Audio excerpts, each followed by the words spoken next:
Bismillahirrahmanirrahim.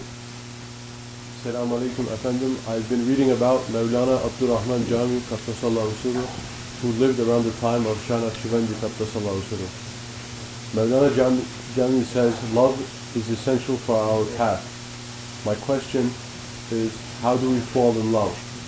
What is the way to love? Is it self-sacrifice? Is it self-mortification? What is the goal that we should have in mind? Assalamu alaikum. Annihilation, disappearance, non-existence. That is the goal.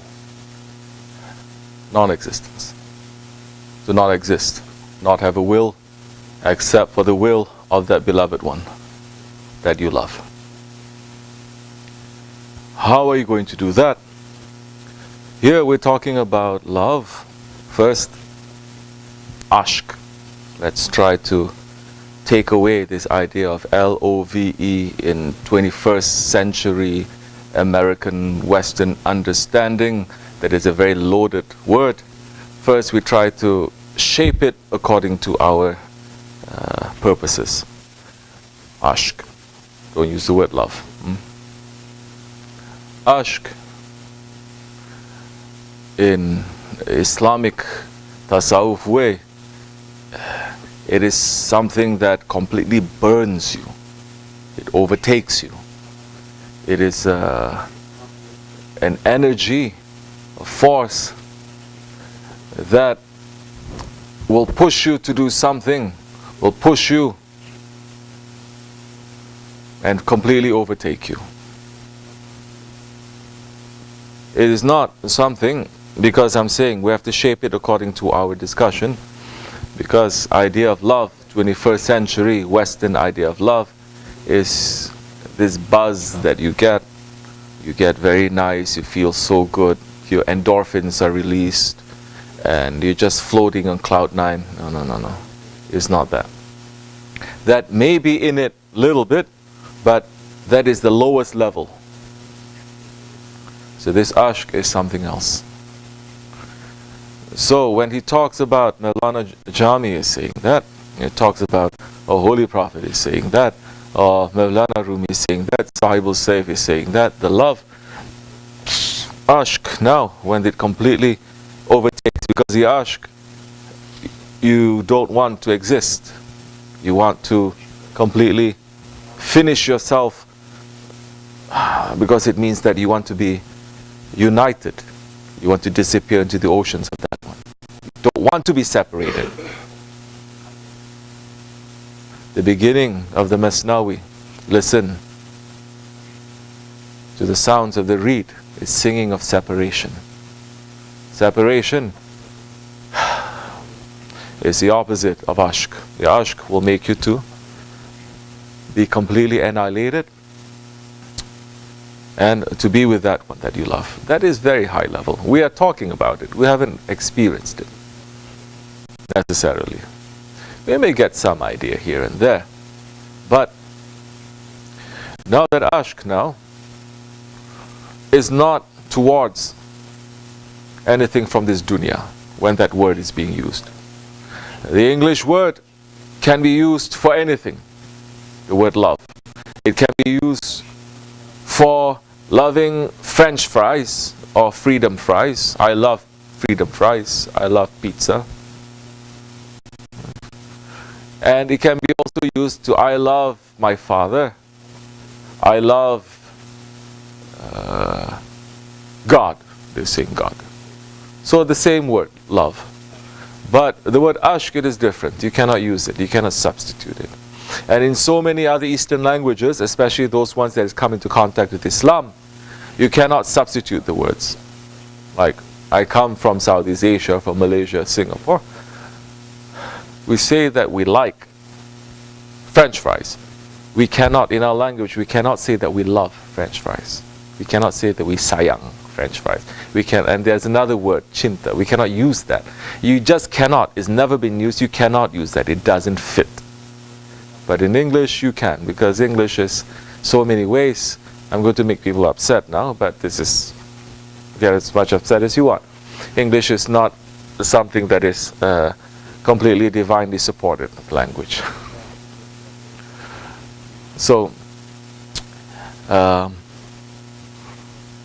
Ashk is meant for something higher. And when that word is used, it's meant for the highest love, the highest aim, the highest station, which is for Allah. Allah, His Prophet, and the holy ones. And when Mawlana Jami is talking about ashk, he's speaking only in that context. They may hide it with imagery of this world to make us understand a couple of things. They may hide it in the symbols of this world. They may say, oh, it's a woman, it's a this, it's a that. But we are also reading Mawlana Jami in English, 21st century English, not 16th century, 17th century, 18th, 19th century English, which is of course much better than 21st century English. But we're reading it in English, not only in 21st century English. We're not reading it in Farsi. He wrote in Farsi, didn't he? We're reading it in a translation at the worst of times. So a lot are lost in the translation also. You have to know that. That's why they can play around, and so a lot of people get very confused with that. So it's not meaning love between man and woman. It's not meaning love between father and mother, between son and father, mother and daughter. There's not earthly love when he's talking about that ashk. It is a divine love. So how are you going to achieve that divine love? Very easy. Be with the lovers. Be with those ones who loves Allah. They will show you how to love. And if you know Mawlana Jami, he's warned people of this way too. He warned people going on this path. Same thing with Mawlana Rumi. Same thing with so many other classical Persian or Sufi saints and poets. They're saying, be careful of this path of love. It is not easy. Because we're talking about what we began before, no? Extinction, annihilation. So, you are going to be tested. Be with the ones who have loved. Shaykh Effendi, Hazretleri, his love for Allah and His Prophet and for Shaykh Mawlana, it is you cannot dispute it, you cannot doubt it. And how Allah and His Prophet and Shaykh Mawlana went, put him through tests to prove that love, we cannot even imagine. And if we take a little bit of that test, we are going to fail. And we are going to not only fail, we're going to deny Allah then that time. What kind of a Lord this is that's going to test me? So it's not easy. As I said before, this is not love, Western understanding, endorphins getting released, pleasure center activated, and you feel a buzz. Oh, I'm on cloud 9.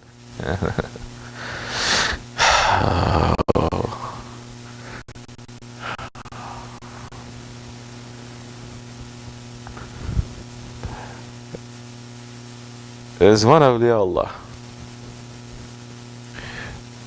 He was going to his Lord's house in Kaaba, in the Mecca Sharif. He's going to the Hajj. He went on foot with his donkey. So much trouble he went through. Years he went, spending through jungles and deserts and open seas and strange people and everything he's seeing, experiencing. Allah did not make it easy for him. Finally, when he's traveling in the desert, he saw from a far distance, yes, it's the holy city of Mecca. And he was happy because now he's reaching his destination. And that all the hardship of years that he passed, hardship going to the Hajj, that is the way. Pilgrimage, not vacation. People going to the Hajj for vacation, no blessing. Pilgrimage, you have to be tested.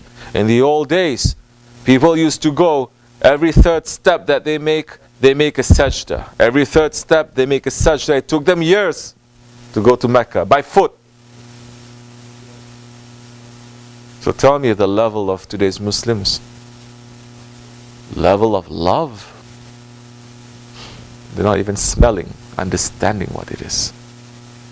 That awliya Allah now, seeing Mecca, seeing the Kaaba, getting so happy. Finally, he's riding on his donkey collapsed. And he died.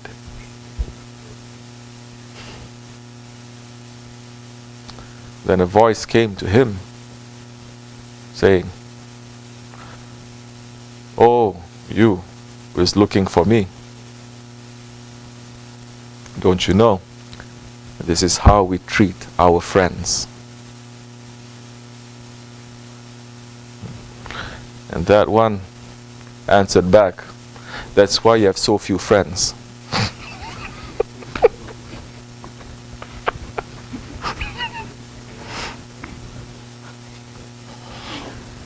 When Allah has friends, they may exchange words like that. It's not our business. But it is true. That one was getting a little upset with his Lord, saying, "That's why you have so few friends. If you treat them nicely, everyone will be your friends." But no. But understand now that it is not easy. No prophet ever had it easy. From Adam alayhi salam to the Holy Prophet alayhi salam, no prophet, 124,000 prophets, all of them had it very difficult. They were tested and tested and tested and tested. You have to be burnt and burnt and burnt for all the impurities to be taken away from you. And what is left is that jewel, that gold, that stone, that jawhar. Yes, that one that is going to transform. Now, once you have that you touch something else, is going to transform. Touch it, is going to transform. That's why awliya Allah, they have that, so they can touch. Very easy. They touch, the person transforms. Because they have been knocked hard. Shaykh Effendi, oh, what he had to go through. Yeah. Don't you know these holy ones? Of course, there's so many different levels of awliya too, but you know by the lifestyle that they lead to.